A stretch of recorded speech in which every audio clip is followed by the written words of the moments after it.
Președintele Emmanuel Macron promovează o doctrină prin care Europa să devină o voce mai puternică în politica externă mondială.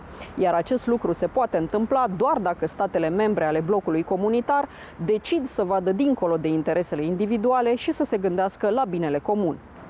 De altfel, Europa a arătat că poate vorbi pe o singură voce când a luat de curând o decizie istorică privind bugetul pe următorii 7 ani și fondul de relansare economică. Laurent Soyer este noul ambasador al Franței la București. Discutăm împreună despre doctrina Macron și puterea Europei Unite. Sunt Cristina Cileacu. Începe Pașaport Diplomatic.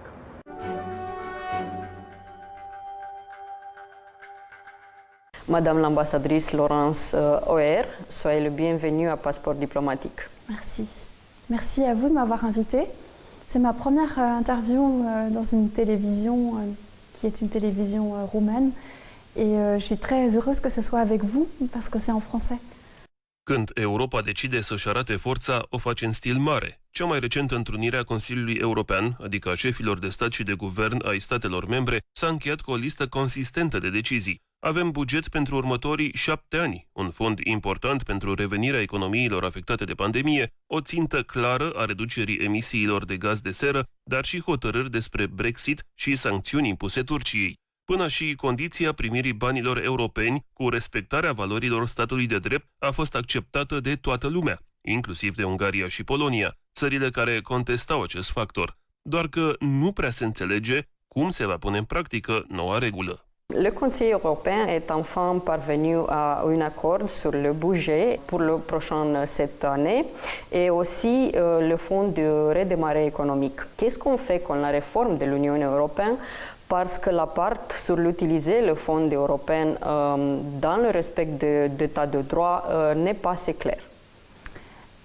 C'est une décision du Conseil européen qui a été très difficile. Vous savez que la préparation de ce conseil était sujette à beaucoup de discussions et je dois vous dire que nous sommes à la fois heureux, fiers et surtout nous reconnaissons le travail de la présidence allemande qui a réussi à trouver cet accord sur le budget européen. Honnêtement, c'est un budget européen unique, exceptionnel. Vous avez à la fois le cadre financier pluriannuel qui avait déjà été validé en juillet, mais vous avez cette deuxième facilité, la facilité de relance, qui est une facilité pour moitié en prêt et l'autre moitié en don, qui permet à l'Union européenne de faire face à la pandémie. C'est unique dans l'histoire de l'Union européenne, c'est une mobilisation qui va permettre à la fois aux systèmes économiques et sociaux de présenter des projets au titre de ce plan sur la résilience sociale, la résilience éducative, la résilience sanitaire. C'est un budget qui va permettre aussi de préparer les infrastructures qui seront nécessaires là aussi à la relance. Et à cet égard, je dois dire que la Roumanie aura une part importante de ces 750 milliards d'euros pour la relance. Et c'est aussi une décision qui doit être saluée parce que la Roumanie nous a aidés à faire passer l'état de droit. Alors cette conditionnalité état de droit, elle était indispensable. Elle avait déjà été décidée au mois de juillet, elle a été formalisée, donc avec une clause pour rendre les choses plus claires dans le règlement financier. On a trouvé un accord avec la Hongrie et la Pologne, comme vous le savez. Et encore une fois, je dois dire que la présidente du Conseil, Madame Merkel, a joué un rôle prépondérant et que heureusement que nous sommes arrivés à un accord parce que les crédits vont pouvoir être débloqués dès le mois de mars-avril. C'est le premier budget qui sera dépensé en 2021 pendant la pandémie, donc c'était essentiel. Polii informali de putere ai Uniunii Europene sunt Germania și Franța, respectiv liderii celor două țări. În vreme ce Angela Merkel se pregătește să iasă din scena politică, Emmanuel Macron vrea să reinventeze lumea și pune în dezbatere publică europeană teme care să facă Europa mai puternică în lume. L'Union européenne dit qu'elle veut être une voix plus forte dans le monde, mais ses membres ont des intérêts différents. Angela Merkel se prépare pour la fin de sa carrière politique et l'Union européenne perd un leader. Est-ce qu'Emmanuel Macron peut-il faire entendre la voix européenne dans la politique étrangère mondiale? Oui, alors tout d'abord, le président de la République, Emmanuel Macron, va avoir cette tâche de présider lui-même le Conseil européen à partir de 2022. Donc je ne dis pas que nous ferons aussi bien que l'Allemagne, mais en tout cas nous serons là pour assurer nos responsabilités. Et dans le même temps, vous vous souvenez que le monde évidemment évolue. Nous allons, dans un cadre multilatéral, retrouver les États-Unis avec nous sur les questions du climat. Le nouveau président élu a également indiqué qu'il rentrera à nouveau dans l'OMS. Donc l'année 2021 est consacrée entièrement à la sortie de la pandémie, à la lutte contre la pandémie, avec des outils multilatéraux. Le fait que l'Union européenne ait pris cette décision sur son budget, désormais nous permet de regarder à 27 ensemble sur toutes les autres questions qui se posent, et notamment le changement climatique. C'est la deuxième décision du Conseil européen de jeudi-vendredi. On a pris un engagement extrêmement ambitieux avec la Roumanie, je tiens à le dire, parce que c'est un fait, là aussi, qui est un grand courage, qui doit être porté au crédit de l'ensemble des États membres et de la présidence allemande. Nous avons décidé de réduire de 55% les émissions de gaz à effet de serre en 2030 au regard de 90.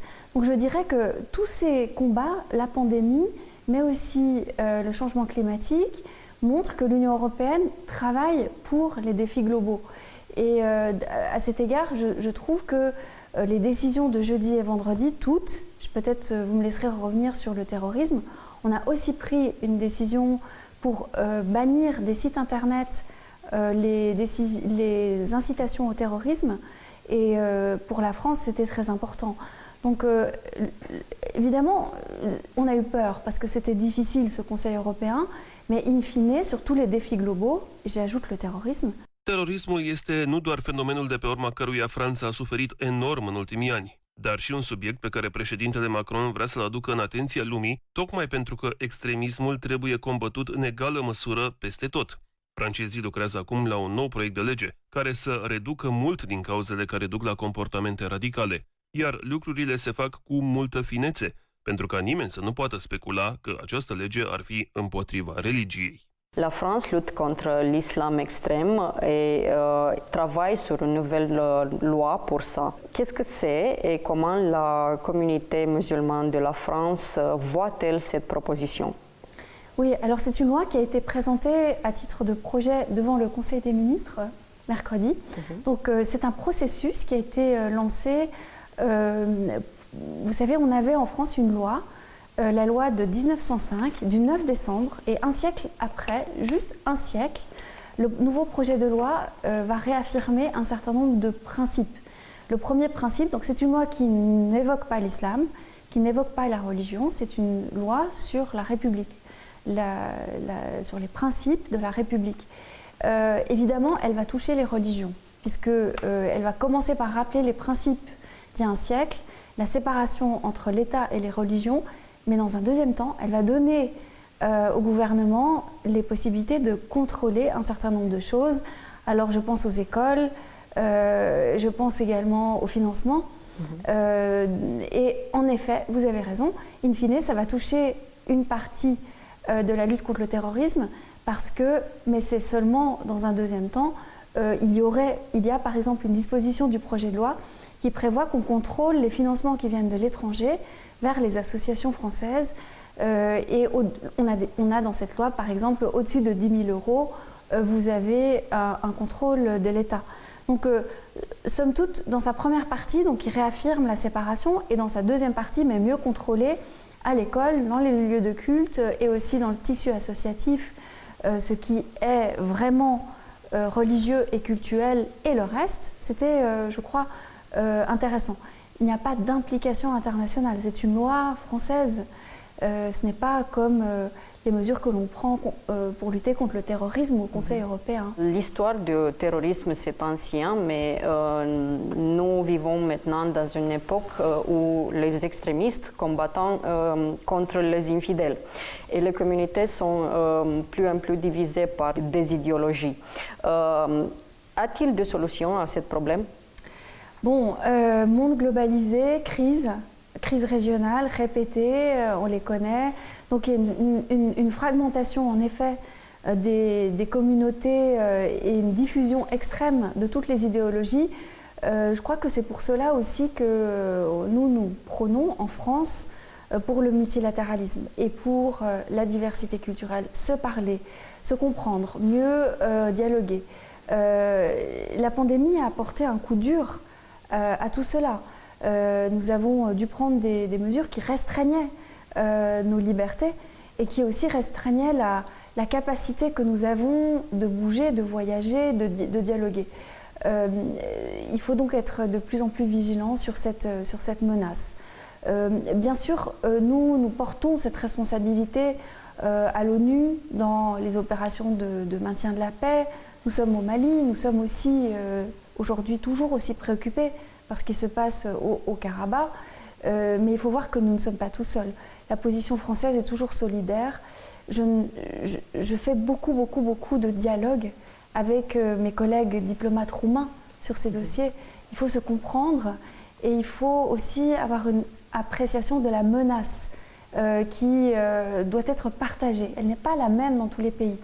C'est aussi pour cela que quand nous avons préparé cette nouvelle feuille de route bilatérale, nous avons voulu un dialogue stratégique pour avoir ces sujets-là dans notre dialogue quotidien. Colegiul Electorilor a decis oficial că Joe Biden este cel de-al 46-lea președinte al Statelor Unite ale Americii. Asta nu înseamnă că efectele deciziilor părtinitoare luate de administrația actuală în relația cu Uniunea Europeană vor dispărea rapid. Lecția oferită de președintele Donald Trump este că nu trebuie să lași niciodată garda jos, chiar dacă discuți cu un aliat istoric. Donald Trump n'avait pas une relation normale avec l'Union européenne et la nouvelle administration Biden promet de revenir à une liaison classique. Comment est mieux réparer ou améliorer la relation pour qu'elle soit plus forte dans l'avenir? Alors il faut reprendre le fil de la relation transatlantique dans ce qui était prévu de toute façon. Là, c'est la présidence de l'Union européenne slovène qui va s'en occuper. Après la présidence de l'Union européenne portugaise, c'est l'accord avec les États-Unis, Union européenne, États-Unis. Ça porte surtout sur les relations commerciales. Mais je dois dire, puisque je suis française, et que nous avons cette relation historique mais profonde avec les États-Unis. Vous savez, sans les États-Unis, nous n'aurions pas réussi à libérer la France. Le 6 juin 1944, c'est l'allié américain qui est venu libérer les côtes françaises. Et nous avons cette relation depuis Lafayette, depuis 2 siècles. Donc je dirais qu'au-delà de ces agendas et finalement de ces choses qui sont complexes, et nous n'avons pas autorité pour juger ce que le peuple américain a, et la transition qui va arriver, nous voulons une bonne relation avec les États-Unis. Nous voulons une bonne relation avec les États-Unis parce que le monde multilatéral en dépend, les crises régionales en dépendent, l'aide au développement. Samedi, il y avait cet anniversaire, l'accord de Paris. C'était le jour de l'anniversaire. La France co-présidait avec le Royaume-Uni cette cérémonie. Nous avons rappelé les engagements de l'accord de Paris. On compense dans les pays qui en ont besoin et qui n'ont pas eu la possibilité également d'avoir des économies qui dépensaient du carbone et qui produisaient ce fléau qui va finalement mettre en danger la planète. Nous nous sommes engagés à Paris également à aider les pays. 2020 este anul în care lumea a devenit mai atentă la China și a văzut mai mult din ce și cum poate să facă această putere mondială pentru propriile scopuri. Americanii au decis deja ce fel de relație vor avea cu chinezii. Europa încă ezită, pentru că este mai atentă la nuanțe. La Chine sait ce qu'elle veut et suit son plan. Les États-Unis ont déjà une position très claire sur la Chine.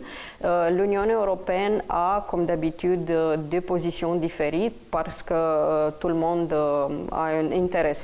Quelle est la position de la France à regard à cette connexion? Ouais. Avec l'accord de Paris, nous rappelions que la Chine et l'Inde, qui sont les pays aujourd'hui les plus peuplés et donc producteurs de gaz à effet de serre, sont dans l'accord de Paris. Ça vous montre finalement l'importance de maintenir cet aspect multilatéral. Mais évidemment, nous ne sommes pas non plus uniquement focalisés sur cette question du climat. Nous travaillons avec la Chine sur des questions qui sont difficiles. Je veux rappeler plusieurs déclarations du président de la République sur des situations des droits de l'homme, évidemment à Hong Kong, évidemment sur les Ouïghours, qui sont un peuple aujourd'hui qui sont en Chine et où il y a encore des tentatives pour aller avoir un accès à ces populations, et évidemment le volet européen qui est surtout le volet commercial. Ce que je veux dire ici, c'est que nous avons finalement dans le spectre de la relation avec la Chine, outre la pandémie, des points qui sont des points fondamentaux pour l'avenir du monde. Et on va revenir toujours à cette question des valeurs, du respect des droits individuels, des individus. En Roumanie, on connaît ça très bien avec la chute du communisme.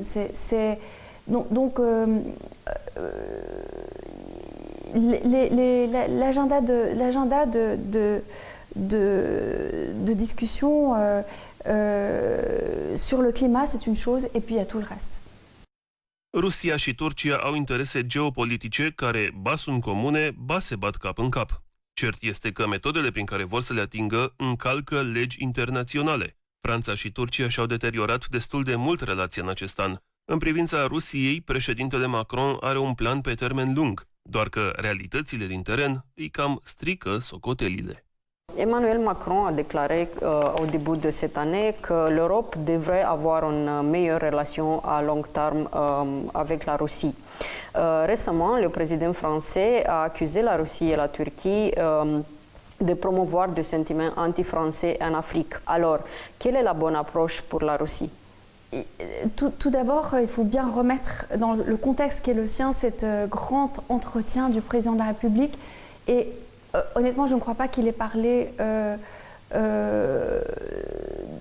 hors contexte. Le contexte particulier qu'il évoquait quand il a prononcé cette idée dans une même phrase où il parlait de Russie et Turquie, c'était très clair. On était en train de parler de la situation, de la crise qui existe aujourd'hui dans la région. Dans la région, on a deux conflits qui sont très très importants, qui ont exigé qu'on fasse des coalitions. C'est ce qui s'est passé en Syrie.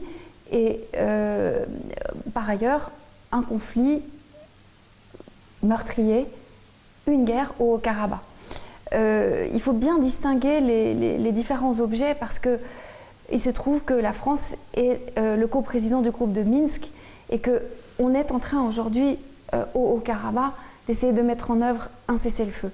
Et donc les parties doivent s'engager, ils se sont engagés à mettre en œuvre ce cessez-le-feu. Pour ce qui est de la Turquie, c'est très différent. La Turquie, vous savez, le Conseil européen a pris un certain nombre de sanctions. Nous avions dit en octobre, si la Turquie continue à contester la souveraineté de Chypre et de Grèce et faire des provocations en Méditerranée orientale, il y aura des sanctions.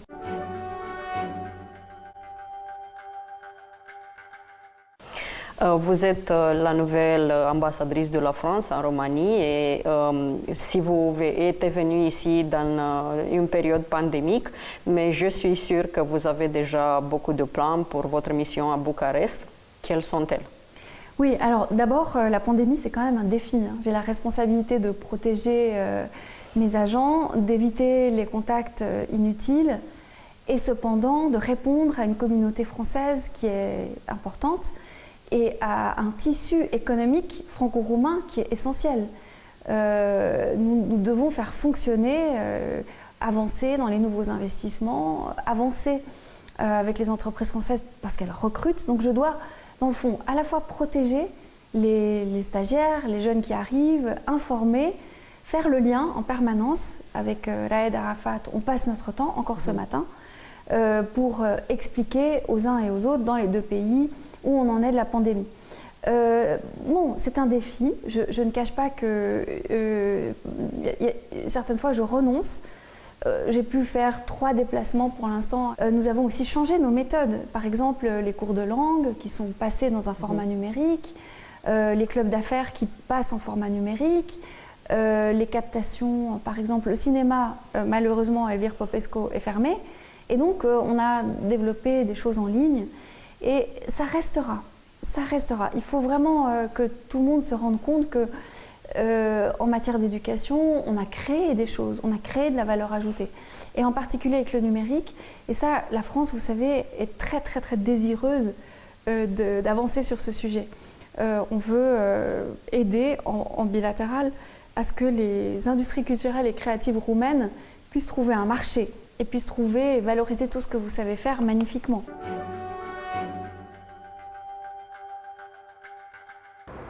Atât pentru astăzi, dar rămânem în continuare online pe pagina de Facebook a emisiunii și pe contul nostru de Twitter. Revenim vinerea viitoare cu subiecte noi din lumea diplomației și a politicii externe la ora 11:30 și în reluare sâmbătă la 22:30. La revedere!